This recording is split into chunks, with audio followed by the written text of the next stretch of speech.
Umar Quaid সাজা। এই Umar Quaid সাজা আমরা অনেক জায়গা থেকে, অন্য পার্শ্ববর্তী দেশ থেকে আমরা শুনেছি উমর কায়েদ সাজা হচ্ছে। তাহলে উমর কায়েদ সাজা আমরা আজকে যা দেখতে পাচ্ছি, উত্তরপ্রদেশের একজন, তার নাম হচ্ছে মাওলানা কলিমুদ্দিন, তাকে উমর কায়েদ সাজা শোনানো হয়েছে। এই উমর কায়েদ সাজা শোনানো হয়েছে, তাকে তার সাজা যে শোনানো হয়েছে, তার সাজা কেন শোনানো হয়েছে এটা আমরা অনেকে শুনেছি বা অনেকেই আমরা জানি না। তাহলে আজকে আপনাদেরকে বলবো আমি যে কেন উমর কায়েদ সাজা হয়েছে।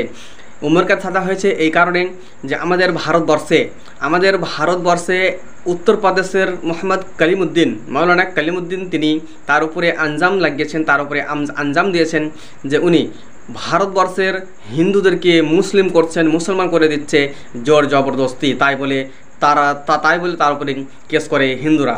তার উপরে কেস করার পরে উনি একবার জেলেও গিয়েছিলেন এবং জেলে যাওয়ার পরে তিনি বেলও হয়েছিলেন এবং তিনি বেল হয়ে আবার ফেরত বাড়ি এসেছিলেন এবং বাড়ি আসার পরে অনেক দিন যাবত সেই কেসটি চলতেছিল।